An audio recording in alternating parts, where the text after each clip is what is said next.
Nuestro siguiente invitado es Daniel Wiener, gerente general de Induwagen, miembro del directorio de AEDE, Asociación de Empresas Automotrices del Ecuador. Daniel, bienvenido nuevamente a estos micrófonos. Más allá de hablar de las maravillas del carro eléctrico, que después te vamos a preguntar, aquí en Ecuador nos quejamos permanentemente que los carros son mucho más caros comparados a nuestros vecinos. ¿Qué impuestos encarecen a los vehículos en Ecuador? Buenos días, un saludo especial a ustedes y un saludo muy especial también a los radioyentes. En el Ecuador, los vehículos, contestando directamente tu pregunta, pagan o 35 o 40% de arancel. Sumado a eso, los vehículos pagan un impuesto que se creó hace unos 12 años, alrededor de 12 años, que se llama ICE, Impuesto a los Consumos Especiales. El impuesto a los consumos especiales, como te digo, es un tributo adicional que se calcula no en base al costo del vehículo en bodega o en la fábrica, sino en base al precio de mercado. Va de 5% a 35% y salta de escalas. ¿Qué quiero decir con esto? Que si el vehículo cuesta $20,001, paga 5% más. $30,001, pagas 5% más y así va subiendo. Esto es sumamente distorsionante para el mercado porque crea bandas. De los carros de 10 a 20 mil dólares pagan 5%, los de 20 a 30 mil dólares pagan 10%, y así va subiendo hasta 35%, que se suma al otro 40% que pagan. Entonces pueden llegar a pagar entre el ICE y el arancel hasta 75%. ¡Qué bárbaro! Más el IVA. Una locura. Pero hay 20 impuestos más. Esos son los dos principales. El IVA, que es 12%. Más el IVA, que es 12%, más el ISD. ¿Y a quién se le ocurrió poner el ICE? Bueno, yo prefiero no entrar en temas políticos, prefiero que se entienda la coyuntura. La coyuntura es que el Ecuador en el año 2009-2010, por ahí, no recuerdo la fecha exacta, tenía una balanza comercial negativa y estaban tratando de hacer un contrapeso a esa balanza comercial. Entonces, lo enfocaron como sostenibilidad de la dolarización. Así, ese era... Pero solo se le cargaron a la industria automotriz. Sí, efectivamente el ICE en los otros productos fue un ICE mucho más orgánico. En cambio, en este caso de la industria automotriz, efectivamente se hizo esta fórmula tan distorsionante, donde realmente amarraron mucho la industria, porque si el fabricante mueve el precio hacia arriba, tú te quedas atado de si lo sube $1 más, el Estado es el que gana. Entonces, ¿qué es lo que pasa? Si un carro, por ejemplo, los carros tienen muchas versiones, cada modelo tiene 4, 5, 6 versiones con más airbags, con más sistemas de seguridad, y lo que resulta en el Ecuador hoy día, que tenemos una industria automotriz que ha crecido hasta casi 140,000 unidades, el gobierno pues obviamente ha celebrado este logro y es muy bueno, es que la mayoría de los carros, yo diría entre el 75 y el 80% de los carros que se venden en Ecuador cuestan entre 15 y 18 mil dólares, y no necesariamente son vehículos que son eficientes en consumo, ¿seguros? Que son seguros y que tienen la mejor calidad en el motor en cuanto a la contaminación. Daniel, por eso yo vengo diciendo mucho tiempo atrás de que yo no creo en el subsidio del combustible que nos ha dado el gobierno durante tantos años. Ahora ya el precio está un poco más real al internacional, pero aún cuando está un poco más distante al valor internacional tampoco éramos subsidiados. Porque si sacamos cuenta de lo que se paga por importar un vehículo versus el tiempo en que una persona usa ese vehículo y está recibiendo un precio de combustible menor al, entre comillas, internacional, son muchos los años en que tiene que consumir combustible para pagar el valor adicional por importar un vehículo. Es brutal el paquete tributario para importar un vehículo en el Ecuador. Es brutal, es casi el doble. Es decir, usted compra un carro aquí en el Ecuador, pudiera con ese dinero, ese mismo carro prácticamente comprar dos en otro lado del mundo. Por tanto, el subsidio del combustible es relativo, porque lo que pierde el Estado por entregarnos un combustible más barato lo recontragana en el momento que se importa el vehículo. Y ojo con esto, y me gustaría como concesionario que dé tu opinión al respecto, Daniel. En la medida en que el carro importado es caro, también la reventa del carro usado también es caro. Totalmente. No es que la gente, ¿qué es lo que hace? La gente cuando quiere vender un carro usado trata de sacarle el mayor precio posible porque también el precio del carro nuevo es alto. si el carro nuevo tuviera un precio más bajo, también el carro usado tuviera un precio más bajo. O sea que a la larga, esto de aquí lo pagan, el valor alto de un carro lo pagan el que compre un carro nuevo y el que compre un carro usado. Tienes toda la razón, Pocho. Solo para darte alguna data, el ICE en vehículos tuvo una recaudación en el año 2022 de 250 millones de dólares y fue casi 20% superior al año 2021.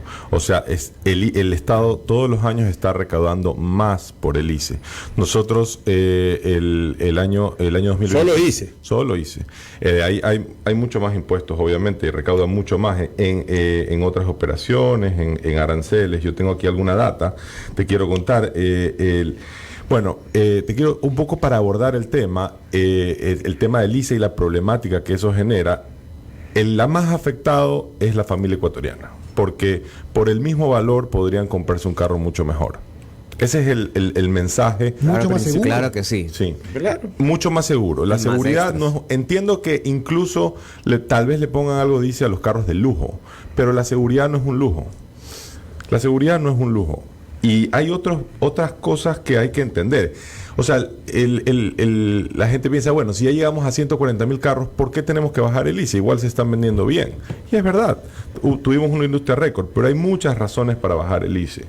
En primer lugar, tienes que el ICE, tanto las empresas como las personas, tendrán costos más razonables de vida. Un médico, por ejemplo, que necesita un vehículo, lo compra y como es más caro, después tiene que cobrar más en su consulta para pagar ese vehículo. Asimismo, un ingeniero, un abogado. Entonces, el momento que tú racionalizas los costos de los carros, todas las otras industrias que están relacionadas se ven afectadas positivamente y el costo de la vida baja. Esa es una razón importante para bajar el ICE sin importar cuántos carros se vendan. Yo te pongo el caso, por ejemplo, de Chile, que tiene solo 1 millón o 2 millones de personas más que el Ecuador y tiene una industria 4 veces más grande. Ahí solo hay un impuesto, que es el IVA.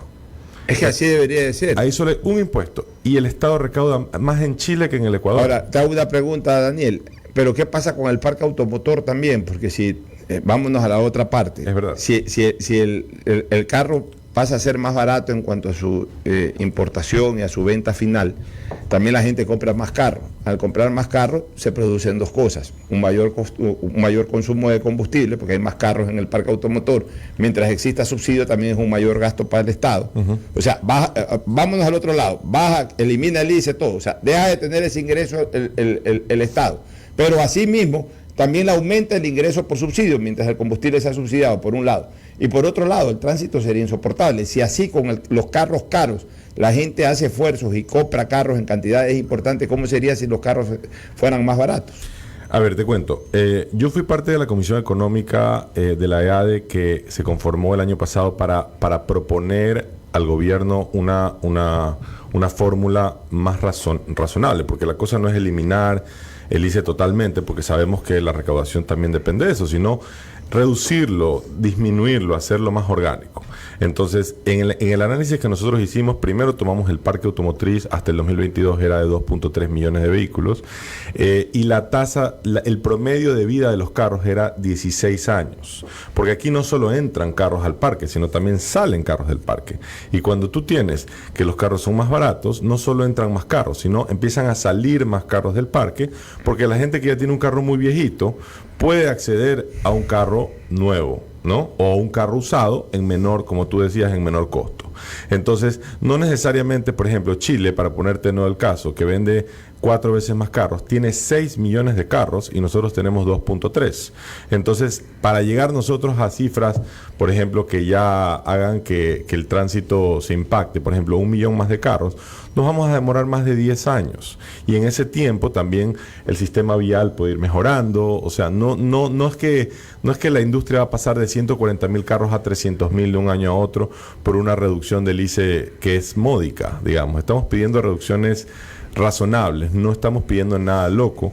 Igual el Ecuador, incluso si reduce el ICE, sigue siendo uno de los países con los impuestos más caros del mundo en el sector automotriz. Ahora, ¿hay tú estás mucho más actualizado que nosotros por estar en esa industria, ¿hay algún tipo de vehículos que tenga exoneración o incentivos tributarios? No sé si en algún momento los híbridos tenían una exoneración.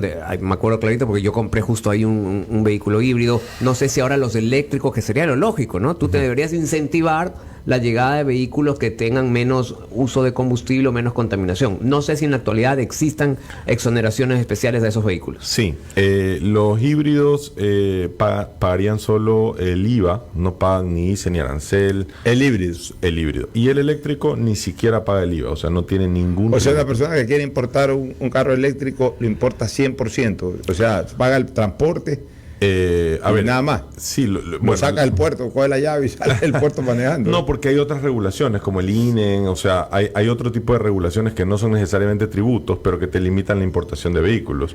Que solo, a ver, para importar un vehículo al Ecuador tiene que cumplir con una serie de normas de seguridad que las regula el INE y la Agencia Nacional de Tránsito. No es que cualquiera puede traer su carro así.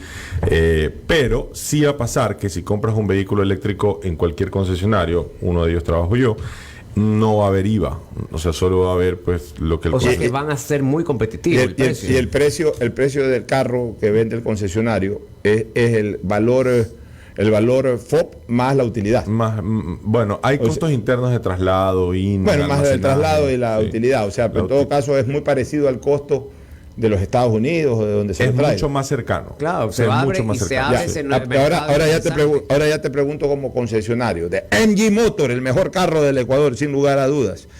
Sé que tuviste una experiencia hace pocos días atrás. Los Andrés Gómez y Yumblu se fueron a Quito manejando ese carro eléctrico, que aparentemente sería el primer carro eléctrico en cruzar la cordillera. ¿Cómo fue ese viaje? Sí, te cuento. Bueno, al Ecuador llegó el MG Marvel R. Es un vehículo realmente que se lanzó el año pasado en Europa con un impacto excelente. Es un carro que... Una nave que te subes y te quedas impresionado. Y nosotros decidimos, hacer el primer viaje de Guayaquil a Quito en un carro eléctrico. Ya una marca lo hizo antes de Quito a Guayaquil, o sea, de bajada. Es un súper buen método, un súper buen lanzamiento, pero nosotros quisimos hacerlo incluso más demandante, o sea, de subida, ¿no? Entonces, decidimos hacer eso. Andrés Gómez y Andrés Yumblut cooperaron con nosotros para hacer los pilotos que sean las primeras personas en la historia del Ecuador en llegar de Guayaquil a Quito en un vehículo eléctrico. Esto fue el sábado 14, sí, la rueda de prensa fue el viernes 13 y el viaje partió de la Terpel de la Avenida de las Américas a las 9 de la mañana y llegamos a las 6 de la tarde, alrededor de las 6 de la tarde a Quito, habiendo hecho una parada técnica para almorzar. En la rueda de prensa del viernes participó la EA como representantes del gremio de Guayaquil. Y en Quito hubo una rueda de prensa a la llegada, de la cual participó la EADE, que son los representantes del gremio en la ciudad de Quito. ¿Y qué tal el viaje? No, súper. Bueno, Andrés Gómez y Andrés Yumblu te pueden contar muchos detalles y vamos esta semana están terminando en edición para la reproducción de los videos, pero los carros eléctricos brindan muchos beneficios. ¿Qué autonomía tiene el Marvel? 402 kilómetros es el promedio. Ese viaje lo hicieron sin carga. O sea, sin carga intermedia o hicieron una carga intermedia. Hay un punto de carga en Santo Domingo. Perfecto. ¿Y cuánto demora esa carga? Depende mucho del punto. En las electrolineras son carga rápida. Entonces tú puedes esperar entre 20 minutos, media hora, una cosa así. La totalidad del tanque eléctrico. O lo que necesites. ¿Por qué? Porque los carros eléctricos tienen la particularidad que entre los rangos más rápidos, incluso si el cargador es rápido, como el que va a poner Terpel, que es de 50 kilovatios hora, entre 20 y 80% es el rango, por así decirlo, donde se carga más rápido. Entonces, una vez que llegaste a 80, tienes 400 kilómetros y estás a 150 kilómetros tienes, 300 y pico, y estás a 150 de Quito. Entonces, el carro llegó hasta 85, me parece, y llegó en como 25%. A Santo Domingo, que son 280 kilómetros. Paró, cargó media hora, 40 minutos mientras almorzábamos. O sea, mientras almuerza, se lo pone pero ¿qué? Como el celular, sacas un cargador y no necesitas ir a un punto de carga pública. Sino más o menos cómo funciona, claro, depende mucho. Pochito, póngase pila. Pero a ver, explíqueme, yo nunca he tenido un carro eléctrico. Y la mayor cantidad de gente que está escuchando no sabe de carros eléctricos. La analogía más fácil de explicarlo es como un celular. A ver. Tú llegas a tu casa y lo cargas. En tu casa, en el punto de carga de tu casa, con un medidor que es solo para el carro. y se carga con menos de $3 cada tanqueada, por así decirlo. Ya, pero la llenada de la batería. ¿En Santo Domingo lo cargaron con el cargador del carro o fueron con un cargador, con un cargador provisional? Porque Terpel este año, Terpel ya puso 3 cargadores rápidos en el Ecuador, ya los puso, pero este año está poniendo, me parece que 8 o 10 más, creando corredores entre todas las ciudades importantes Esa del es la Ecuador. solución. Lo que se llama corredores eléctricos. Pero para seguir con este viaje de los Andrés, llegaron a Santo Domingo a comer y ahí mismo en el restaurante cargaron el carro. No, obviamente en el restaurante no había un punto de carga. Pusimos un punto de carga provisional para hacer el lanzamiento. De hecho, en la rueda de prensa también participó Terpel y ellos dieron los detalles de cómo se van a instalar estos puntos de carga este año, repito, para que todo el mundo pueda hacer sus viajes a cualquier ciudad del Ecuador. Nosotros utilizamos Guayaquil-Quito porque nos pareció la más demandante, por así decirlo, pero a Cuenca son mucho menos kilómetros, a Ambato también, a Manta, Esmeraldas. Realmente vas a poder cubrir toda la República sin ningún problema. Y vas a tener que esperar muy poco. Ahora, si tú te pones a pensar, un viaje como Quito, incluso en un carro de gasolina, no paras. No, tienes que parar. Tienes que parar. Pero déjame ser un poquito abogado del diablo. ¿Qué pasa con las personas, por ejemplo, que ahorita ya tienen un carro eléctrico? Juan Javier tiene un carro eléctrico, se va a Quito. Ya, obviamente ustedes prepararon ese punto de carga previamente, o iban a hacer este ensayo. Pero un ciudadano común y corriente va en su carro eléctrico y ya ves que está en 25, ¿cómo hace para cargar si no tiene un punto de carga? Dentro de la ciudad, en Quito, en Ecuador, hoy hay 82 puntos de carga públicos, 82, hoy. Ya están censados y todo. Yo quería, a través de la EADE, hacer un censo de los puntos de carga privados, sin nombres, ¿no? Solamente saber cuántos hay, porque la lógica es que si usted se compra un carro, digamos que para efectos prácticos hacerlo más fácil. Digamos que yo tengo casa en Guayaquil y casa en Salinas y me compro un carro eléctrico. El carro me viene con un cargador, compro un segundo cargador que es muy económico y lo instalo en Salinas. Entonces me voy a Salinas, llego, el carro puede llegar de Guayaquil a Salinas y regresar sin carga. Pero la lógica es que lo llegues, que lo uses un poco allá, que des la vuelta, te vas a Punta Blanca, que te invitaron.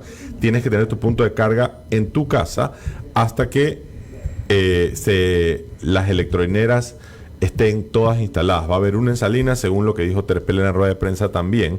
Y así, en Cuenca hay puntos de carga, en Quito hay muchos puntos de carga. En Guayaquil. Pero si lo dejas ahí en Salinas, si tienes un punto de carga en el garaje de donde llegues, se carga toda la noche sin problema. Sin problema. Ya, en el punto de cargas privados, los puntos de cargas públicos, también en la medida en que aumente la demanda de carros eléctricos, también tienen que haber varios puntos de carga dentro del puesto público. Varias mangueras. Varias mangueras, porque imagínate tú... Llegas y está ocupado. Llega y está ocupado de una cola de 25 carros. A ver, eso no va a funcionar así, y eso también lo explicó Javier Granda, que es el representante de Terpel en la rueda de prensa. Tú vas a tener una aplicación de Terpel. Terpel tiene una aplicación. Para sacar cita. Entonces dices, en la mañana pones, o al día anterior, dices, a la 1 de la tarde quiero parar en Punta Blanca, en la gasolina Terpel de Salinas, y dejas reservada tu cita a esa hora. Entonces tú llegas y la manguera tuya está reservada para ti a esa hora.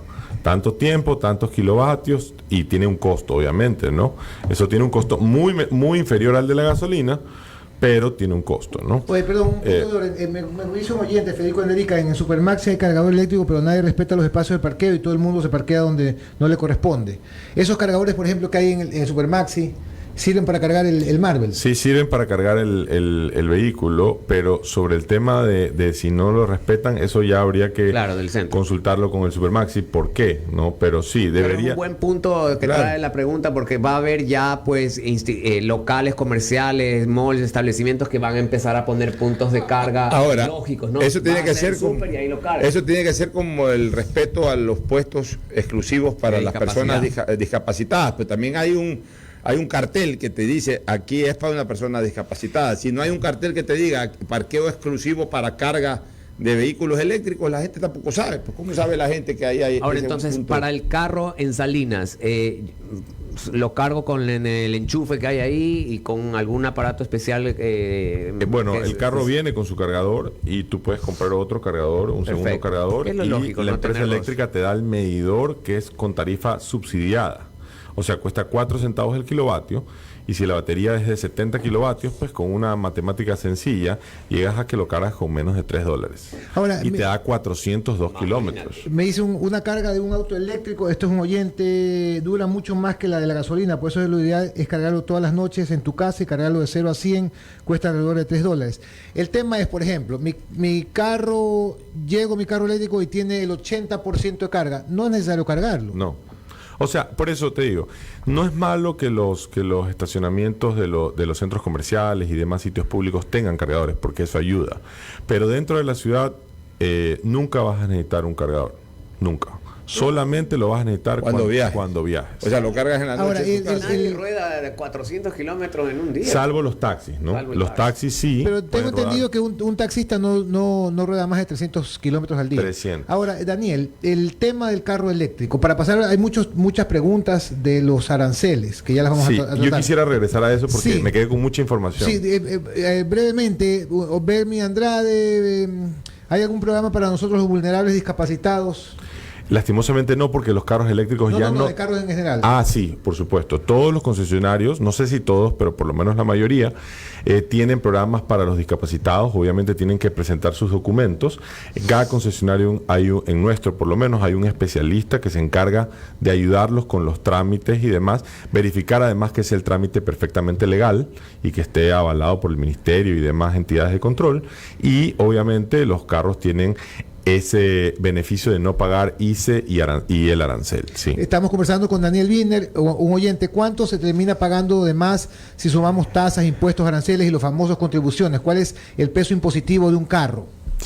O sea, para hacerlo sencillo, si el carro cuesta $10,000 en la fábrica, cuesta $20,000 en el Ecuador. 100%. Y sin contar la matrícula, que son $1,000, $2,000, $3,000 Claro. más. La matrícula también es un impuesto, ¿no? Entonces, lo Y que el nosotros... seguro obligatorio, además, o sea, sumas todo. nosotros como industria no pedimos que los carros sean exentos de impuestos en absoluto. Pedimos solamente una Racionalidad. disminución racional para que la industria crezca más. Yo quiero dar algunos datos, ya que me das la oportunidad. La industria automotriz emplea a 155.943 personas, según el INE del 2021. Ahorita podrían ser hasta 160.000, porque ha crecido la industria. Entonces, si nosotros logramos que esta industria, que llegó a casi 140.000 unidades, llegue a 145 o 150, va a haber mucho más empleos. Toda la cadena de valor se ve beneficiada. Si tú vendes más carros, vendes más repuestos, vendes más llantas, vendes más aceites, vendes más seguros para carros, vendes más créditos para carros. Entonces toda la cadena de valor se ve beneficiada, y eso es lo que nosotros estamos proponiendo al Estado. Además, el beneficio adicional de que por el mismo valor tengas un carro más seguro, más confortable y de mejor calidad. No hay duda, Carlos, Juan Javier y Daniel, no hay duda. El concesionario más grande de carros que tiene el Ecuador es el gobierno central.